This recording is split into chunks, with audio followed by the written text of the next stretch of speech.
Hey everyone, welcome back to another great episode of Modern SaaS Podcast. Today I have a very special guest with me, Colin Specter.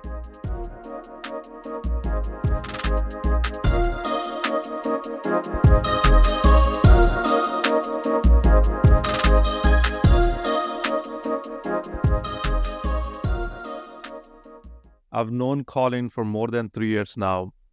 When he was part of Orum journey, and then a woman Orum has been customers and started talking about, and I started learning from Colin since day one when I met him.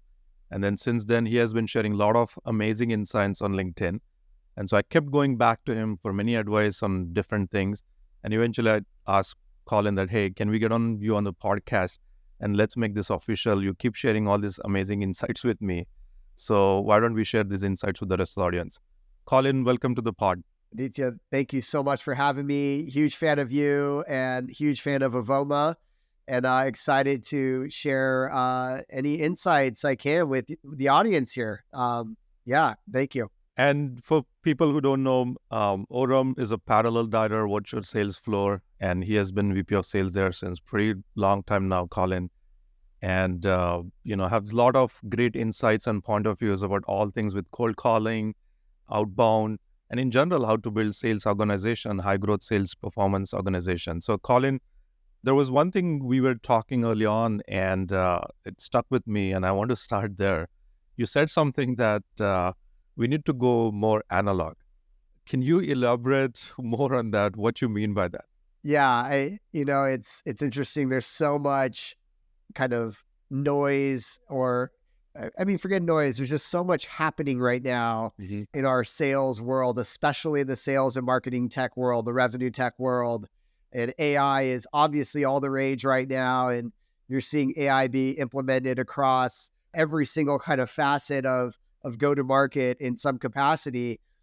Having worked at an AI company the past 5 years and really being one of the earlier AI sales tech businesses, what I have seen ring true regardless of the tech, because the tech will always change, will always evolve, will get better.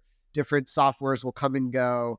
I say it's all the more reason to shield the field and keep your people focused on their soft skills, their human skills, their people skills. And so when I say go analog, I mean really focusing your people back on the basics of human to human interaction and communication and persuasion and body language and really understanding that human to human connection, right? Because AI is getting better and better all the time. And folks, will get to a point where they're going to get desensitized to certain facets of AI. But one thing that will stand the test of time is human to human connection and interaction. And so focusing less so on training my people to be digital people, I'm saying go analog, right? So the kind of zag when people are zigging, right? For lack of a better expression. So that's what I mean when I say kind of we're going analog back to blocking and tackling as everyone else is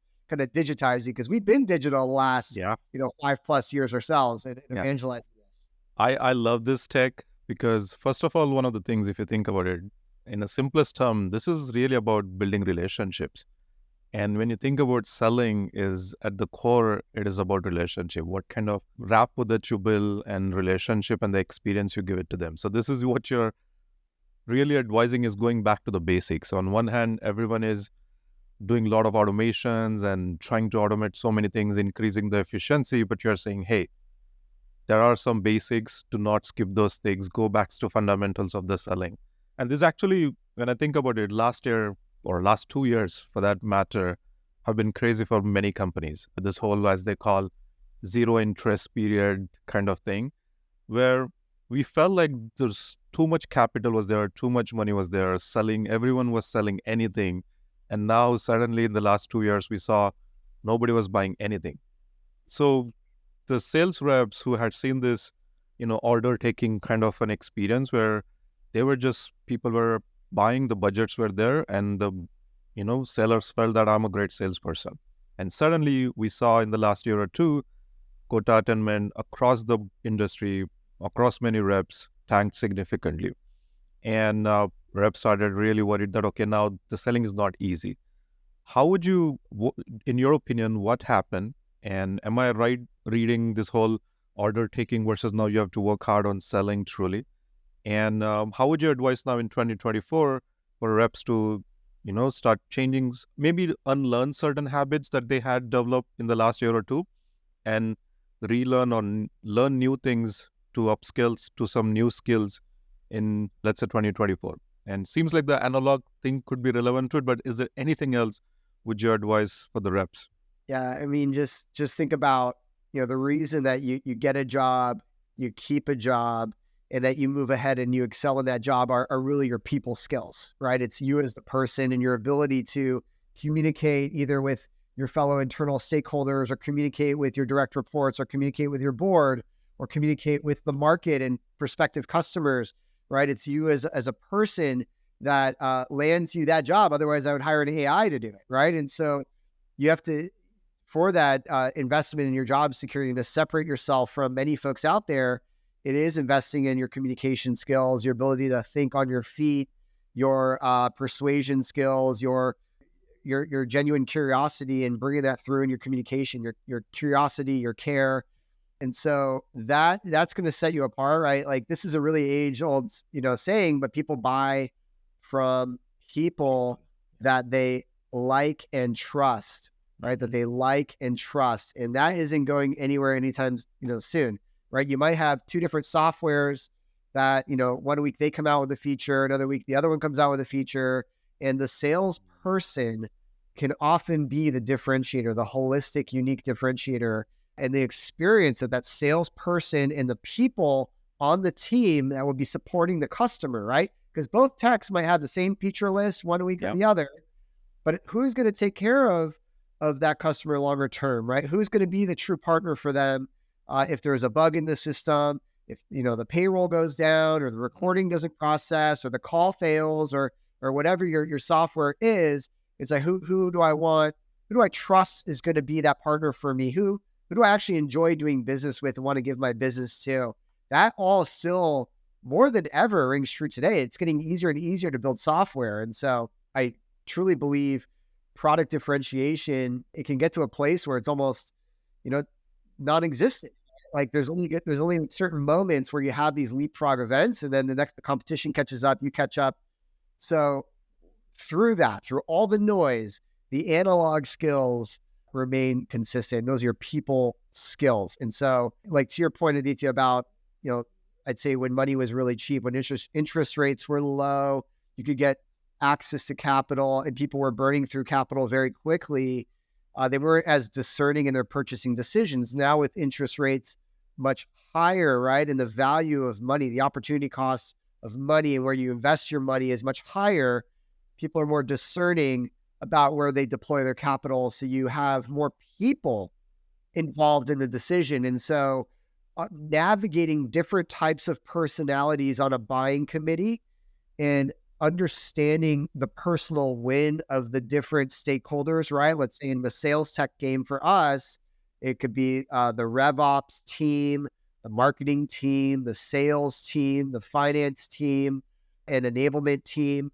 And so each of them have their own personal desires and wants and needs and their own kind of political kind of standing that they're focused on in their career, right? And so artfully navigating that as a human, right? A really curious and thoughtful and caring human that represents a best-in-class service. The folks that navigate that more thoughtfully and in a really coherent way and help the buyer buy and reduce friction for them and get everybody their personal win, those are the sellers that are going to win in this market.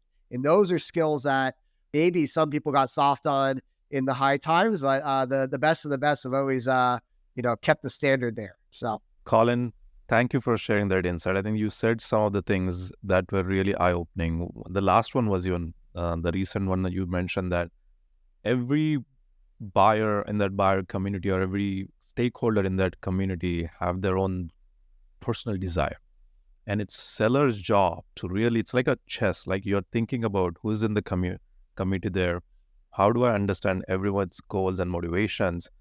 And this is the the difference between order taking and selling. Now you have to put in a lot of effort. You have to do all that research, the prep work, the groundwork before you expect somebody would just sign the order form really quick.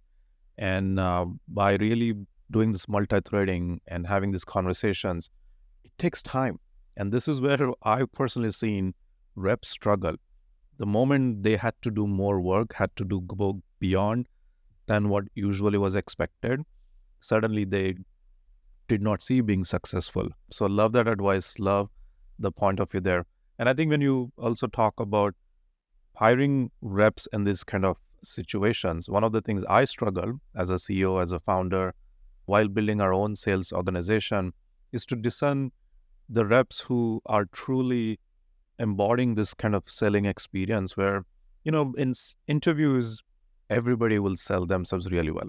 And 2-3 hours or 5 hours of interviews are not great enough to really identify these kind of traits that, sure, you can understand someone's soft skills, how great they're in speaking and presenting themselves, building rapport. But at the end of the day, when rubber meets the road, where the real deals come in, when the deals are tough and it's a competitive thing, that's when you have to go and beyond. And to your point, products are same. There's no difference probably here and there, few features here and there. Sure, the narrative and storytelling might be different, but also marketing teams are doing great job in educating to buyers on the website. Every feature is same. Everyone is the number one in their industry. So I feel for buyers, they are struggling to decide when they have 10 choices to decide between. How are they going to decide? And that's when the seller experience comes in. So are there any particular things that you look for when you're trying to build a sales organization? And this is probably personally trying to take advice from you. How would you hire and build the team? What do you look for? How do you discern these things ahead of time during interviews? And this could be also an advice to sellers who are looking for a job in this market, what they need to upskill themselves so that they can highlight these skills during interview, possess that knowledge if they're already kind of lacking in those areas. Yeah, no, Aditya, I so much appreciate it. I'd say more than ever, right? Like email writing, for example, I used to really look at what's their writing style, and that was important. I think AI is doing an incredible job on email writing, right? So I'm waiting much more on live conversations. How does a person communicate live, verbally, in a customer call or on a cold call or in person? Especially for our larger deals, we're actually getting on site and presenting in person. And do they understand how to work a room? Do they have experience there in reading between the lines and what is not being said in the room? And so I look back at experience and I try to get a sense of how much exposure and experience does the seller have to human interactions where they've had to think quickly on their feet. And I think about a few different roles that I hire for, right? I have sales development reps, which tend to be earlier in their career. I have, SMB closers, which tend to be former SDRs that are going into closing. And then I have mid-market and I have enterprise sellers, right? My enterprise sellers, I'm going to want much more of that business acumen, that in-person experience where they do understand how to present, how to command the room, and how to really read between the lines of every person in that room and read the patterns of body language and sensing when something's not right with someone in the room. These are skills that that everybody can learn, but through enough experience and exposure, you get a really good sense of recognizing patterns in communication, right? The majority of communication is nonverbal, right? It's over 70%. I think it might even be 80% plus of communications nonverbal, right? So their tone, their body language, there's so much being said. And it's in my experience, the best of the best reps they know communication so well. So obviously communication experience is key for me. Their grit, how gritty are they? How resilient are they? And can they persevere when things get hard? And I'll give a quick tip to the audience. There's a great interview framework specifically on the grit attribute that Chris Orlob, a great friend of mine, he put out there for free, by the way. He does all these sales training courses. But you can Google the grit interview by Chris Orlob. Maybe we'll put it in the show notes. And it's a great example of some of the ways that we internally also really tease out grit and validate how gritty someone is in that interview process. And you're right. You could interview someone and in a few hours they can like do a good job in the interview, but you can get really concrete examples and really tease out of them true examples of resilience and where they've had to overcome challenges in their life, either personally or professionally. And I think the great interview does a great job of pulling that out of people. So obviously communication, grit, coachability, how self-aware are they when they go through a mock call with us? We do mock cold calls and we do mock discovery calls. And the first question we always ask is, well, how do you think you did? Right. And the best of the best, I mean, they kind of rip themselves apart, right? Like if they're not like that self-aware, they're like, oh, I got a 10 out of 10. Right. Well, it's like, all right, 10 out of 10, what could have made it an 11? Like, Yeah. how could you get that? Like, there's always something, and the best of the best are constantly self-aware, right? Like that's such like a piece to interview for. And I mean, we have a list of like core competencies that we really look for, and I'll just run through them, right? We have grit, coachability, curiosity, intelligence, competitiveness. I love former athletes or, former professional Michelin chefs or musicians that were first chair musicians, like any kind of competitive background like that. Integrity, reliability, adaptability. In a startup, you really need to be adaptable and think on your feet and flex with the changes. How disciplined are they? Their attitude, right? What is their kind of default attitude? Are they really positive? Are they neutral and even keeled? I think different roles require different kind of levels of attitude and philosophy. Their emotional intelligence, and what is their mindset around learning and growing? And can we look for examples of how they're continuously up leveling? I think something that's beautiful about the career of sales is it's endless mastery. You can never know it all, and the best of the best know that. Like we're constantly trying to sharpen our steel against other steel and upskill ourselves. And we know if we don't practice certain facets of sales, that those get a little rusty, right? And so I love people that do like other high level mastery things like jujitsu or martial arts or surfing, or are there other signals or history or evidence in their life that these people like strive in a high mastery environment, like a high mastery profession? So yeah, happy to double click on any of those areas, but I think this could have been a podcast about on its own. I mean, this was a master class you gave me in just like few minutes. This is brilliant. I was going to actually ask you when you mentioned about the grit, and it sounds easy, but it's really hard because everyone tells great stories. But thanks for the shout out about the Chris Orlov's framework. I'm going to put it into the show notes, and hopefully we'll learn from that as well. So I've not watched it, so I'm now more curious to go and watch it as well. And yeah, Chris is amazing. So learn a lot from him as well. So this would be great addition. And I think in addition to the grid, I mean, there were many things also you shared are really valuable. I'm going to take lots of notes. And I like the way you said you have this whole competitive framework and you look at across all these things when you're probably scoring candidates based on that. So let me also go and revise our own kind of hiring framework and what the rubric that we score based on. Doubling down on that grid part of, I was trying to understand, you mentioned early on that there are different kind of segments you have. Obviously the SMB, then you have SDRs, mid-market, and enterprise. Do you see the level of grit required is different across these boards? Because obviously one of the things I'm struggling, as the reps, you rightly said, when the best of the best reps are constantly self-aware and they want to get better. They know that they have not done it all. But I've also seen more experience the tenure reps get as they're obviously grow in their career. They've seen a lot of success. How do you uncover that they still have it in it and they're not satisfied? They want to go back. Startups are different. High growth startups are, you have higher expectations from either both in terms of the quality of the bar that you expect. The world is also constantly changing. The expectations from the world and the market are also constantly changing. And so some reps needs to kind of, they have to grow from what they're already had been doing. So how do you identify reps that who are not settled in their own ways and are truly going to go back and roll their sleeves and go back to the basic and from the scratch, and they're there to hustle in the battlefield? Are there any tips, advice that you would advise? Have you struggled to, they're great in selling at the beginning, you see their resume, looks amazing, but then when you get them on the floor, you start seeing that they're not performing to the level where you expected?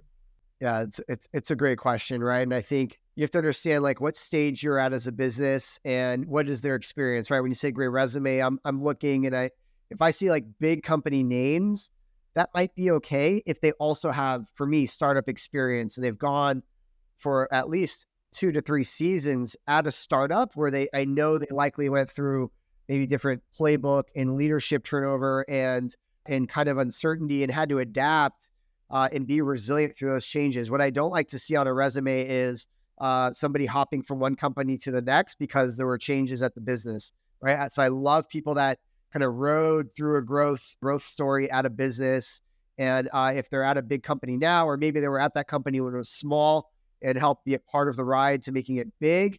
Like I personally like that because that's my stage of the company right now that we're Series B, we're startup, playbooks evolve, they change. What worked to get you, 1 to 10 million? Is it what gets you from 10 to 20 or 20 to 50, right? So you need folks that can adapt and evolve with you along the journey, or you just get really comfortable with hiring someone just for that leg of the journey, right? And knowing, hey, I'm going to hire someone for this leg from 1 to 10. It's like the startup evangelist. And then I'm going to hire someone from 10 to 20 or 10 to 50 that is a little more product market fit and more structure, but it's still like we're figuring it out together, right? There's some different personalities there and they don't always, translate the same. I think if you're at a large company, it's easier for you to hire other large company folks where they can depend on maybe the marketing air cover that exists for your business, right? Like earlier stage companies, let's say, seed through Series C, I would argue, you're very much still evangelizing what you do and who you are. And so one of the questions I asked just to get tactical is like, how comfortable are you making cold calls? And if I'm talking to an AE that's been an AE the last, 3-4 years, 5 years, whatever it is, many times they haven't had to make a cold call in a while. And so I will do a mock cold call with them in the exercise, not just a mock discovery call to see if we can shake the rust off. And it's always fun because unless they're coming fresh off like a full cycle role where they're prospecting, they have to kind of humble themselves a little bit. And I remember even when I went from Namely to Orum, at Namely, I got to a point where I didn't have to make cold calls anymore. When I got back to Orum, I was starting from zero. Yeah. We're at like 100K in revenue. I had to pick up the phone again. I had to be an SDR again. And so I certainly felt the jitters, had to shake the rust off and humble myself and get out there and make it happen. And so in the interview, you can do mock calls. I think some people don't like that, but for me, it's where the rubber meets the road. And I know there's extra nerves there, but how do they perform with those extra nerves? And it's more so, it lets me see like how coachable are they? How self-aware are they? Do they actually take the time to prepare for the mock? And you should definitely prepare them, team them up with somebody on your team, give them some example calls of what good looks like. And it's just someone that shows up ready, right? Ready to perform and be there, be their best. I like the way you said about some of the things in terms of even them being humble and trying to go back to the basics, and you live test it right there. You also talked about people who have demonstrated that they go through the resilience and stay at certain companies for a longer duration. And that shows that either they were high performer, that's why they were there. And this is probably, maybe I'm asking too much, but do you typically, sometimes I make these mistakes, you get judgmental. We are humans. There are biases sometimes kick in. And when I see some individual hop in too quickly within like less than a year of stints at multiple companies, I generally get this, I don't think this is going to probably work out. And I'm not saying that candidates are at fault many times. As a startup founder, I do take ownership of a lot of the mistakes, how we probably as a company builder do things wrong. And it's not candidates' fault many times that they are either not continuing with those organizations. But when you see short stints, do you end up giving preference to people who have shown longer stints versus shorter stints? And maybe there is some advice here. When they have these kind of bad stints, how do they come across during the interview if they had the bad stints and whatever happened in the past happened? Now they can't change the past. Oh man, you're bringing up another core competency that for me is so key in terms of the people I look for as well. So it's not just being self-aware. All right, A player, right? What does the A stand for? Accountability. Is this someone that holds themselves accountable to whatever happens in their world, right? In their life. could be in their life, could be in their work, right? I understand there are moments out of your control, like layoffs, and if a company goes bankrupt, that's out of your control, right? But what level of that are you still accountable to, right? You're accountable to your performance there, your performance record. And so I aim to reduce my uncertainty and my risk in hiring as much as I can, right? Like, so if you have short stints, that might be okay if I have validation from other places that you are truly an A player. And in the interview, you're taking full accountability in your deal stories when they went well or when they went wrong, especially when the deal, if I'm asking a question around, hey, tell me about a time you lost a deal. Why'd you lose? Who'd you lose to? And if I'm not hearing some great accountability there, even let's say it was a 1-year stint or a 6-month stint, and by the way, that's like tough to have a good deal story. You were just ramping. All right. So tell me about your pipeline performance in those first 6 months. Like, where'd you get to? Tell me about a great meeting you booked. Tell me about a meeting you tried to book but didn't get, an account you were working but didn't break into. What happened there? How do they reflect back on that? Are they taking full ownership, full responsibility over whatever their goal was in a shorter stint? And like for me, I want to look back at prior to this short stint. Did they ever have a long stint somewhere? Like if this is an SDR, of course, they're coming like fresh out of college or a restaurant job, right? Like I get that. But if they were on a sports team in college for 4 years and they were like a D1 athlete, like that's great. They've committed. I want committed people. I want loyal people. I want growth mindset, people with growth mindsets. You can tease these things out, I think, just to provide those tactical examples, but accountability, the A player is for accountability. How accountable are you? I'm accountable for my number, for my family. If I make mistakes, I own it. I'm accountable. And so should every rep and business person, A player out there. I think this is a brilliant advice. So the more you show that humbleness and owning accountability for wins and failures, both, you would come across with more higher integrity during the interview. And then even though you had shorter stints, I think candidates would be able to build that rapport, earn that trust that, sure, things happen, but look, now I own those mistakes. And you'll instantly earn that trust from the interviewer that, okay, they're not lying, they're not making stuff up. And I think that's a great advice. Colin, this was great. We talked about, obviously, what the reps need to do in this kind of period going forward in 2024. Then we talked about how do we hire these kind of candidates. Now there's one other thing I want to touch upon is this whole, what's happening in my opinion in industry, this modern buying experience. The buyers are, the other side of the coin is probably modern selling experience. And so the buyers have evolved, the markets are evolved, a lot of competitors, a lot of expectations. Buyers are doing a lot of studies outside. They have their own networks to know who they want to buy, all of that stuff. In your opinion, what is this modern selling experience currently look like that buyers are expecting? And are there anything that you have done, let's say at Orum personally, in the last year or two, where the advice, maybe the conventional wisdom is something else, but you did not believe in that and you did something else, some change, could be in the playbook, can be in the process, whatever it is. So are there any stories that you would like to share from your opinion that this is how the modern selling experience should be? You're nailing it, right? The modern buying journey is similarly, the buyer's trying to reduce their risk, their uncertainty about whom the best is to work with, right? And so what I've seen really rise up here in the last, call it 5 years or so, is really like community-led selling, right? And so tapping into these networks of peer groups, right? Peer groups have always existed, right? Industry peer groups, et cetera.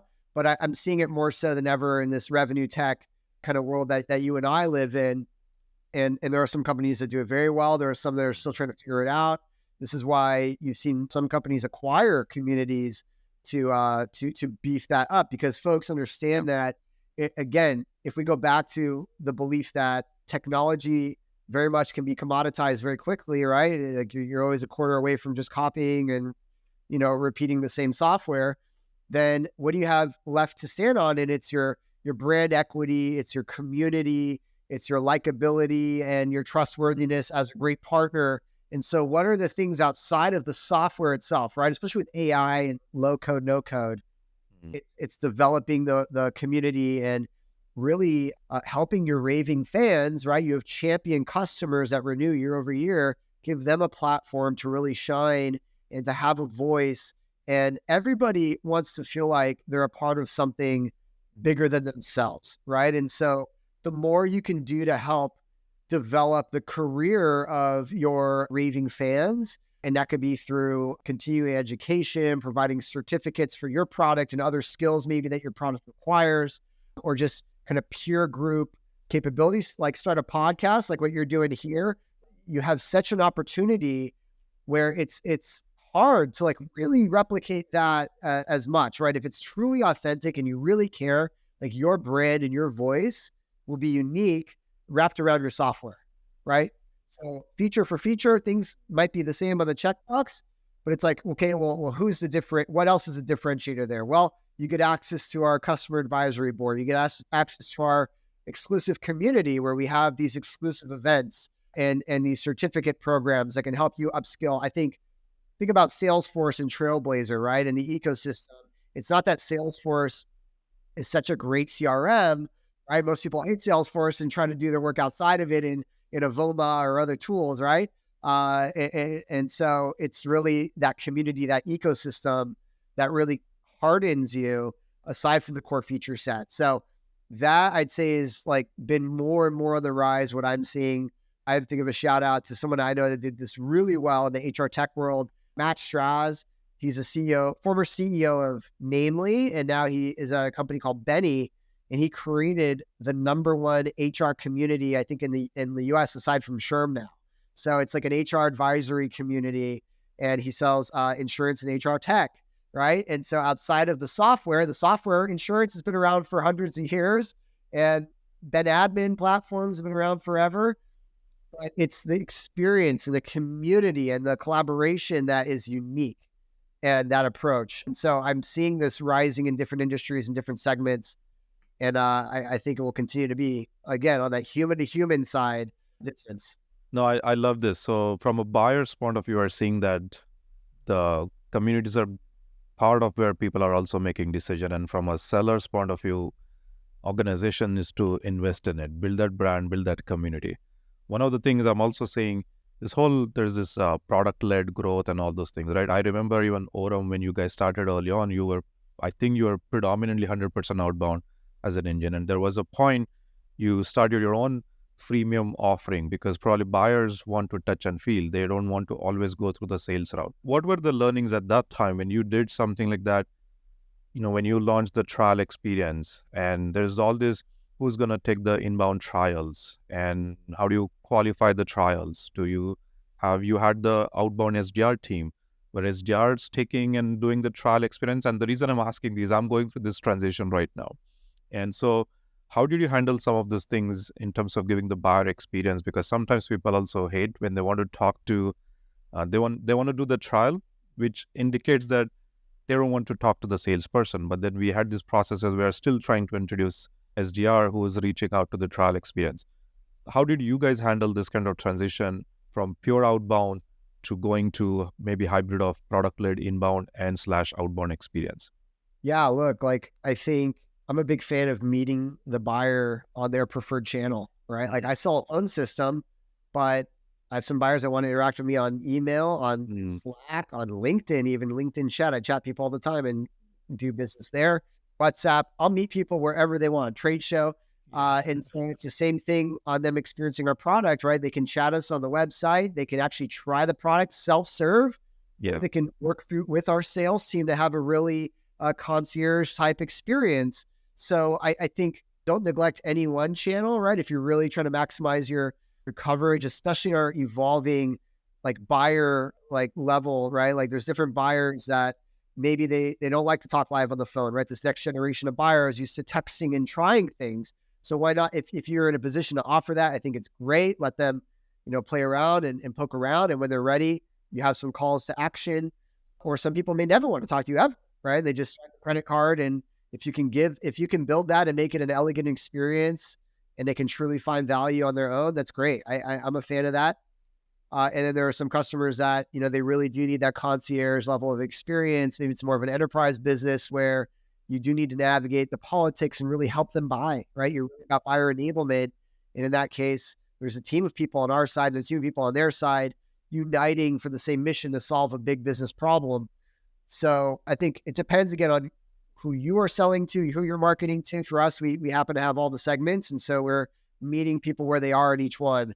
And then, yeah, whether it's a small business AE that's more full cycle, they take the inbounds and go all the way to the cash register, or SDRs for us are really focused on our upper mid-market and enterprise, where again, it's much more of a team selling sport. There's multiple doors you have to open at one account to find the buying committee. And so for us, we're always having our human capital investing where there's more people that we need to interact with. So that's the way we think about it and kind of split, the segmentation there. I love it. I love it. Colin, I know we are running out of time here. One last question I'm going to ask you. Sure. Is there any parting advice to the audience, and maybe some coaching advice that most of the time you would see that people you disagree with what they're giving advice right now, the coaching gurus and all the thought leaders? So many coaching gurus out there. I think take advice from people that are where you want to get to, right? That's the advice I've been given. Like, who am I getting advice from? Is this someone that is where I want to get to next? And if so, I certainly want to accelerate my learning. So I think it can help you be more discerning about whom you take advice from as a first point, right? Like if they're where I want to get to, then I'm all ears, right? I don't know it all. I'm in a growth mindset. I'm trying to learn from the CRO that is now a big VC and has a villa in Portugal and a villa in Santa Barbara, California, right? I want to get there, right? So I'm learning from that person. I'm not taking advice from another VP that is, maybe a 10 million business. Necessarily, we might jam on some ideas, but it's different. So that's the way I think about it.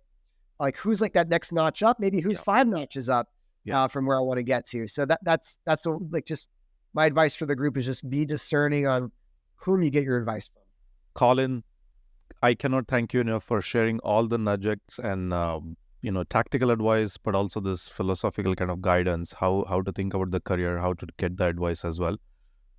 Thank you very much for your time and great advice. And for people who are listening to the podcast, do subscribe to us on YouTube and any podcast app that you're listening to this, and give us a high 5 rating here. And let us know also in the comments any additional topics that you want to hear, or any comments about the lessons and advice that Colin shared here. Thanks a ton, Colin. Thanks so much, Aditya. Thank you, everyone. See you out there on the internet.